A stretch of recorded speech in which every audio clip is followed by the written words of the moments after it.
अब हम बात करते हैं प्रश्नावली 3 में आए हुए क्वेश्चनों की।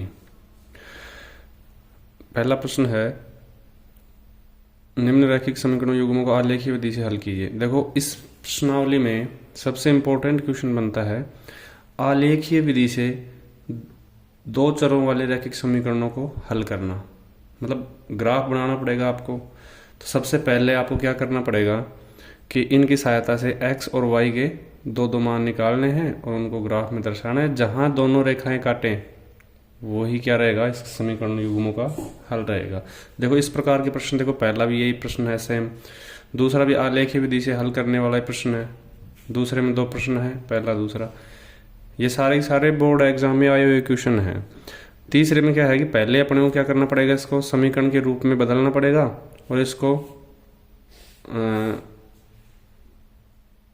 ओनली इसको रैखिक समीकरण के युग्म द्वारा प्रदर्शित करना है इसमें बस। चौथे प्रश्न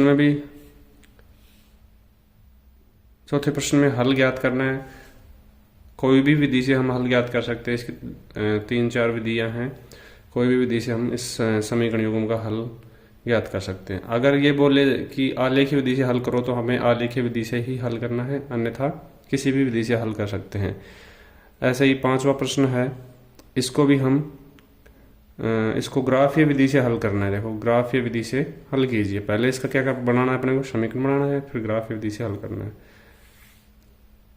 छठा प्रश्न है, इसको किसी भी विधि से हम हल कर सकते हैं। 7वें को भी अपने को ग्राफीय विधि से ही हल करना है। देखो, ग्राफीय विधि से हल कीजिए।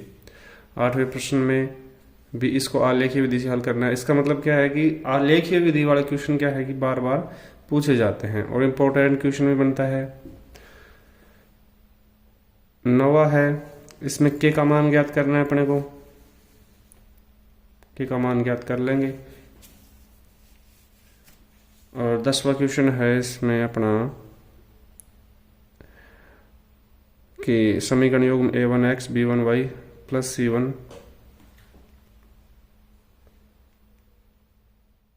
ये खाली स्थान आया हुआ है अपना कि अगर a1 बटे b1 बराबर a2 बटे b2 बराबर c1 बटे c2, ये तीनों बराबर हों तो क्या होंगे, समपाती होती हैं रेखाएं।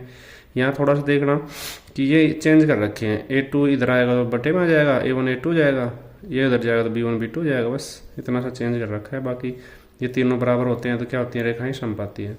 और इसी संबंध के आधार पर ही हम यहाँ पे इस प्रश्न में के का मान निकालेंगे। 11वें प्रश्न में अपना है बीज गणितीय रूप में लिखना है इसको। 7 पेंसिल था, 5 पेन का मूल्य 29 रुपये है, तो इसको क्या मान लेंगे, 7 पेंसिल का मूल्य x मान लेंगे, पेन का y मान लेंगे। 7x प्लस 5y बराबर 29 लिख देंगे। ठीक है, ये था अपना तीसरी प्रश्नावली क्वेश्चन। अब चौथी प्रश्नावली क्वेश्चनों की बात करते हैं। आप स्क्रीनशॉट लेना चाहो तो इसका स्क्रीनशॉट ले सकते हो एक बार। ठीक है, अब चलते हैं चौथी प्रश्नावली पे।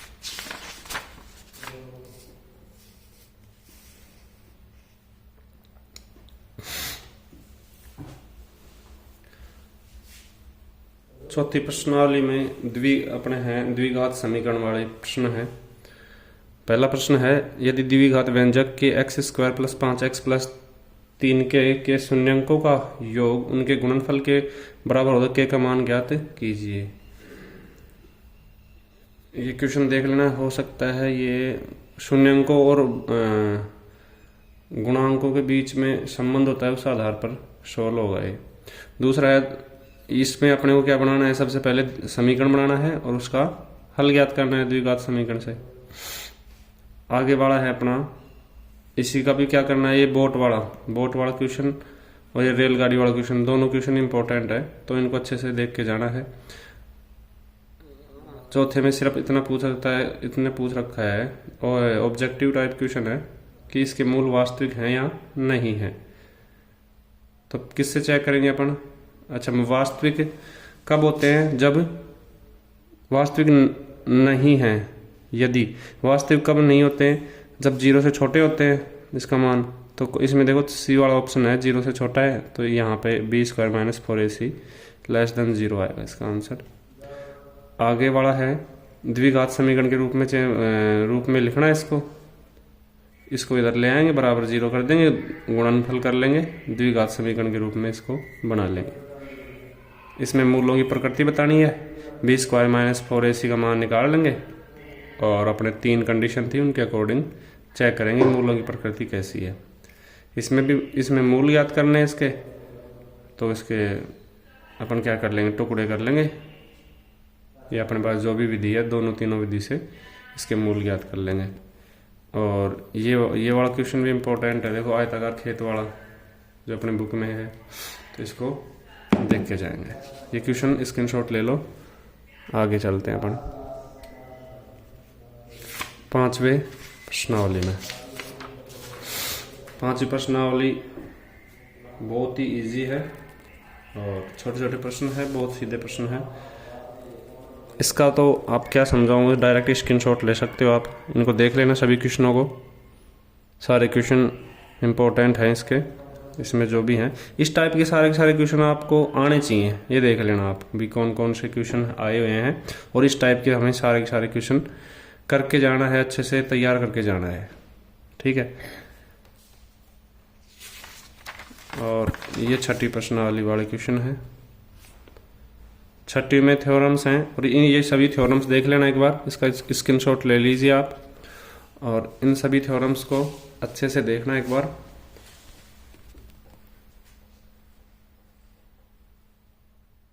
स्क्रीनशॉट ले लो, पॉज करके आप आराम से देख लेना।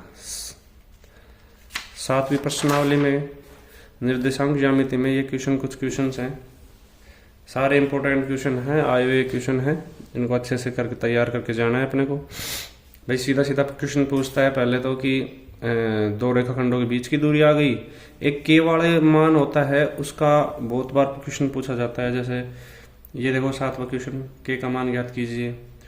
और इसके अलावा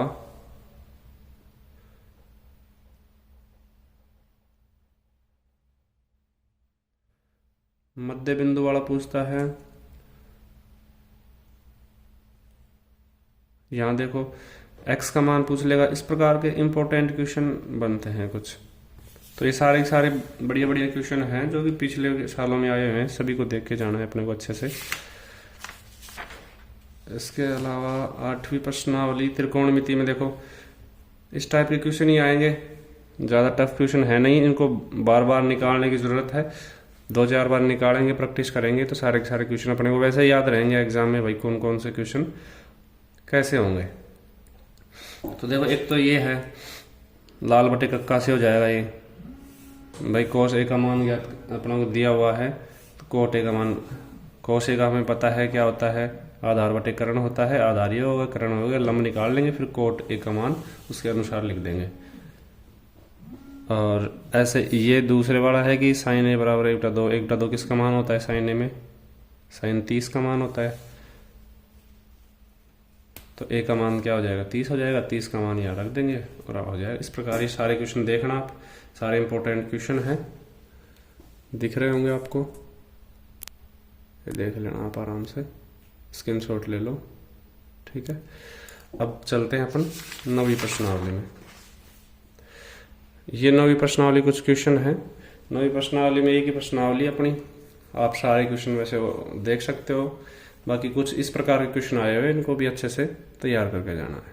स्क्रीनशॉट ले लो इनके भी और एक बार देख लेना इनको आराम से पॉज करके, ठीक है।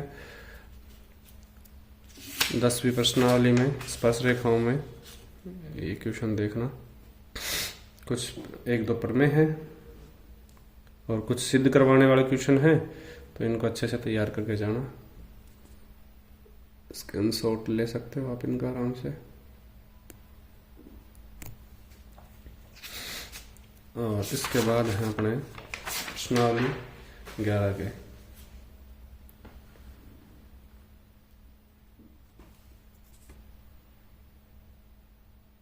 आप स्क्रीनशॉट या आराम से पॉज करके एक बार देख सकते हो उनको। मैं फटाफट एक बार दिखा देता हूँ आपको सभी प्रश्न, आप इनको रोक के पॉज करके आराम से देख लेना कि क्वेश्चन